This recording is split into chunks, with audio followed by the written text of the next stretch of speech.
Hi, Jason Wall with San Jose Pro Drum. Today we're going to be taking a look at bass drum technique using a single foot. Basically, there's some things I notice in a lot of players, and the thing to remember is that when it comes to technique, there really isn't a right or wrong way. It's whatever works best for you, as long as you don't hurt yourself. I do notice a lot of players, they leave the bass drum buried, the beat buried.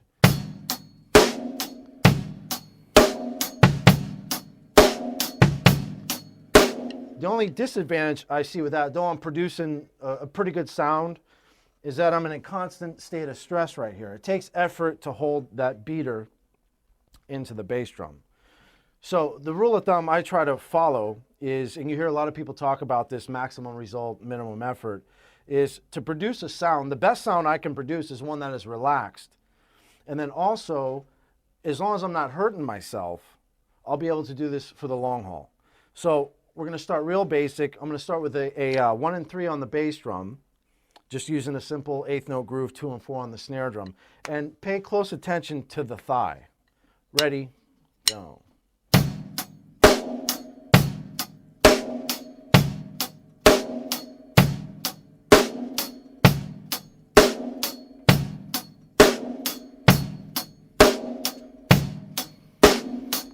Now notice I'm making an upstroke with my leg.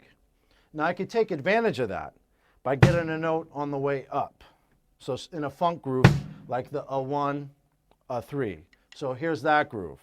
Ready, go.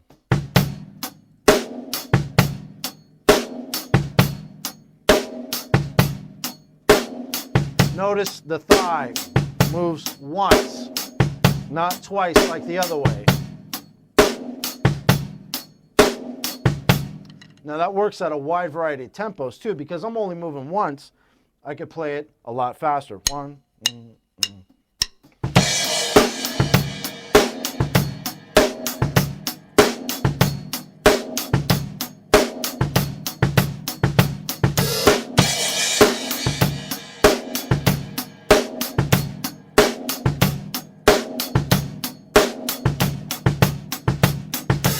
Okay, now let's take a look at the other movement. We just looked at getting the note on the way up.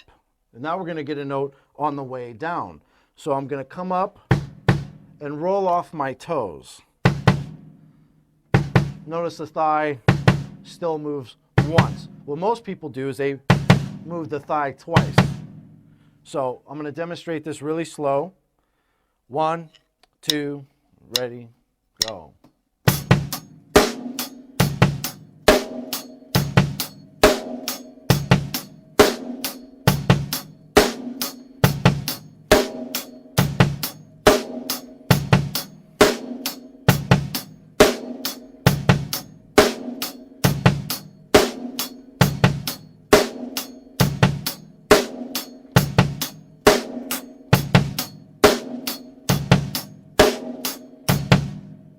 Now, another thing to look for is I'm always coming back to what I just call the rest position. If I'm just sitting here like I'm at a desk, and basically that's the feeling I want to get. When I'm at a desk, I'm not like holding my foot up in the air or doing anything wacky like that. I'm just sitting like this. So this is exactly how I sit at the drums. Also notice my foot is not way up on the footboard. That actually takes a lot of power away from you. So my foot is actually,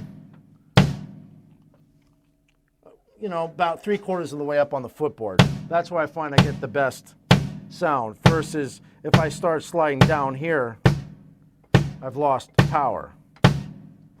Or if I go too far up, this one actually has a little foot stop there, but I don't get very much power there. So this is a great place for just general rock, funk, normal volume situations. Okay, so I always want to get back to this rest position.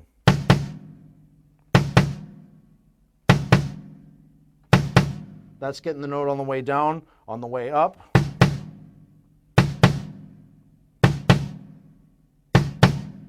Notice my toes are not leaving the pedal. That's like the equivalent would be taking your fingers off the drumstick. You would lose control. So you don't want to do that. So make sure those toes, without a lot of pressure, stay in contact with the pedal.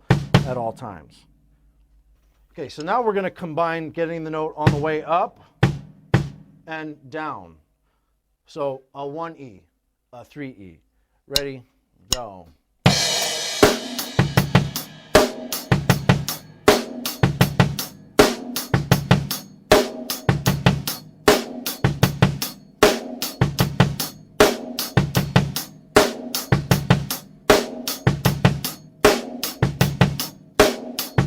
Notice the thigh.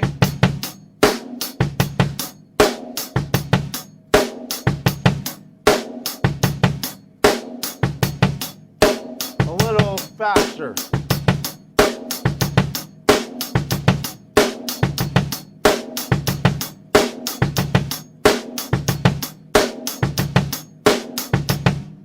So I can do that for very long periods of time and not waver in the tone, not waver in the time.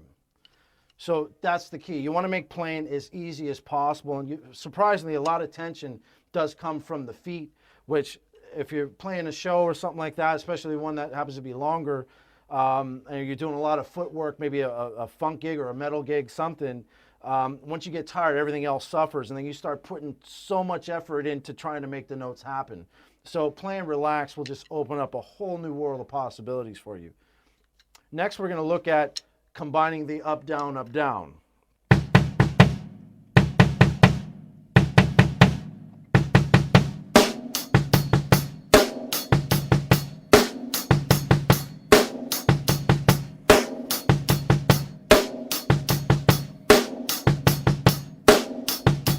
A little faster.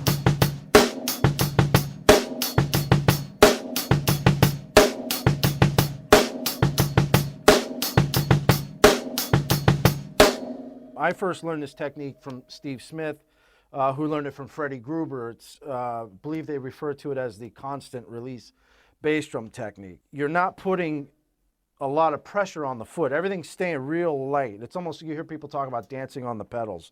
So, you can hold yourself up. And for more information on this, you should really check out Steve's DVD, History of the US Beat Drum Set Technique. He breaks it down in much greater detail than I'm about to do it here. But just to take an overview look at it,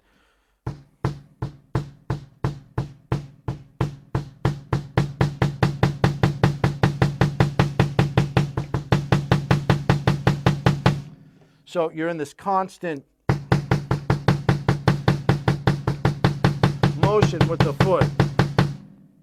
So basically the note on the way up, there's that motion, and on the way down, that's that motion. And then I've made my own adaptation, like getting the note as I'm coming down. So if I put that together,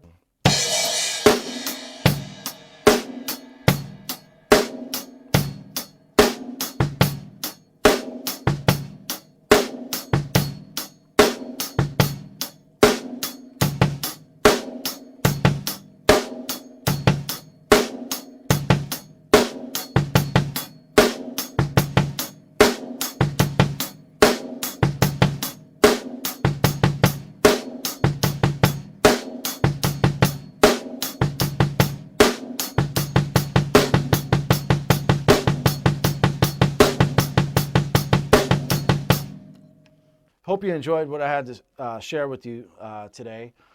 Just keep in mind that when you are developing a new technique or exploring things that are new, or you're undoing maybe some bad habits that you've developed through the years, like I've had a lot and a lot of drummers have, it's important to work things really slow, understand the information, understand movement dictates sound. So how you move is going to dictate the time, the tone, everything. You should seek out a qualified teacher to help you through these series of movements or new techniques, whatever it is you're developing. You can hurt yourself playing this instrument. It's actually very athletic, so I can't stress enough the value of having just a great foundation in technique, as you hear a lot of the world's top drummers stress to you as well.